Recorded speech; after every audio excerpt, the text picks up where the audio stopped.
Dreams of an American prophet preacher pointing toward a day of reconciliation.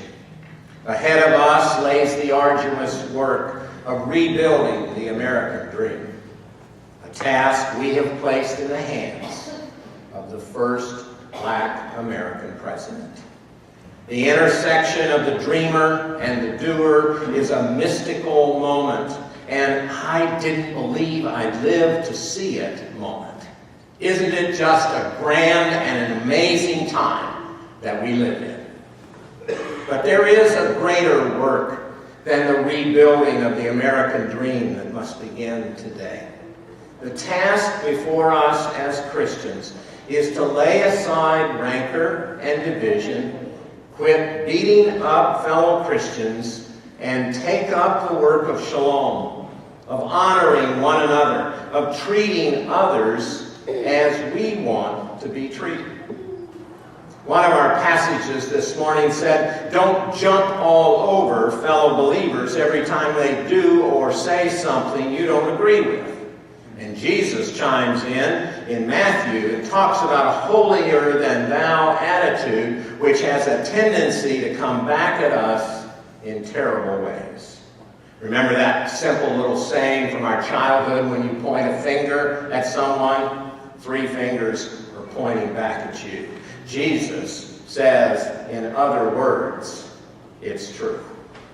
And yet, recent weeks have seen Christians pointing fingers at other Christians, standing in judgment of others, self-righteously assuming that one side must be all right and the other side all wrong. First, it occurred following the vote in California on Proposition 8. Then, when President-elect Barack Obama announced that Reverend Rick Warren of Saddleback Church would offer the invocation this week, at his invocation, judgment was swift. One pastor in Oregon said, "My blood pressure is really high right now. Rick Warren does some really good stuff, and there are some ways that I've admired his ability to build bridges between evangelicals and mainline religious and political figures, but he is also very established in the religious right, and his position on social issues like gay rights, stem cell research, and women's rights are all out of the mainstream and are very much opposed to the progressive agenda that Obama ran on."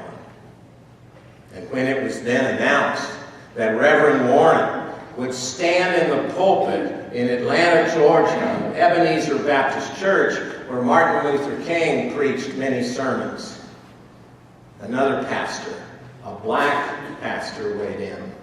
This is a longer quote. "Warren's absolute confidence in the truth of traditional marriage makes him blind to any other truth that transcends tradition. How convenient it is to forget that slavery, sexism, and war all have outstanding precedents in tradition, but tenuous validation in truth. If Barack Obama or the King Center had selected Reverend Jeremiah Wright, do I need to tell you who Jeremiah Wright is, to speak at these auspicious occasions, more than a few persons would have become agitated to the point of having their heads explode. Why?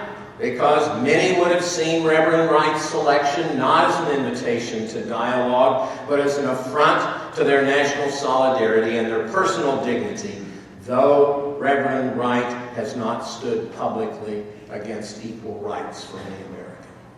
Apparently, the preacher continued, anger about America's historic and current racism is totally unacceptable, while denial of equal rights based upon sexual orientation is not only to be tolerated, but given center stage. Here in San Diego, I was invited to join local clergy in signing on to a statement rejecting Warren's selection for the inaugural prayer. I declined. Not because I think Rick Warren is right. I don't. I happen to think that he's dead wrong about the advancement of a social gospel, dead wrong about a woman's right to choose, dead wrong about stem cell research, dead wrong about Proposition 8.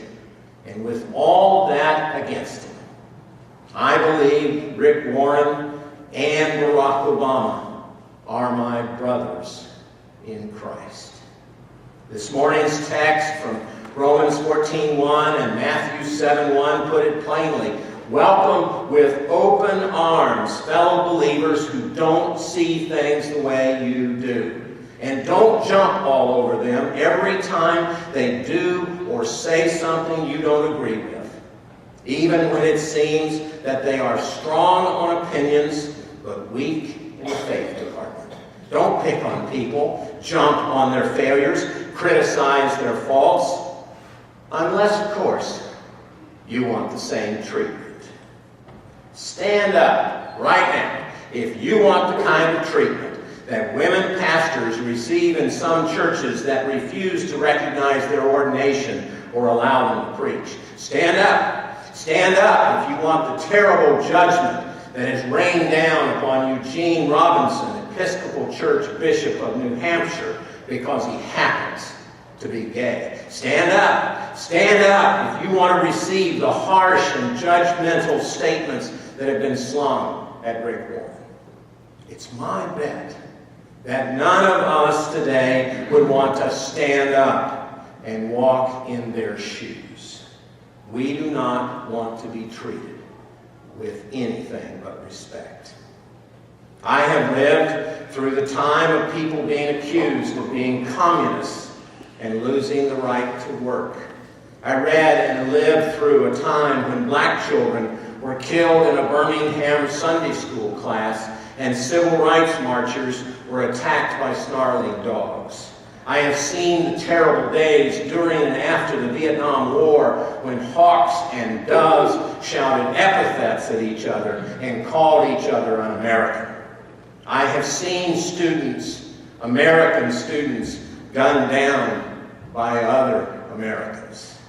And I continue to see and hear the harsh personal attacks on people who may be pro-life or pro-choice, who have differing opinions about the war in Iraq or gay rights. And before you think that such things can't happen at University Christian Church, ask Paulise Dozell about some of the welcome she received as one of the first people of color to attend this church. Or ask your brothers and sisters who have been verbally abused for their incorrect stand on Proposition 8. Or ask me. When I have judged President George W. Bush for being strong on opinions and weak in the faith department. It can happen here. It does happen here.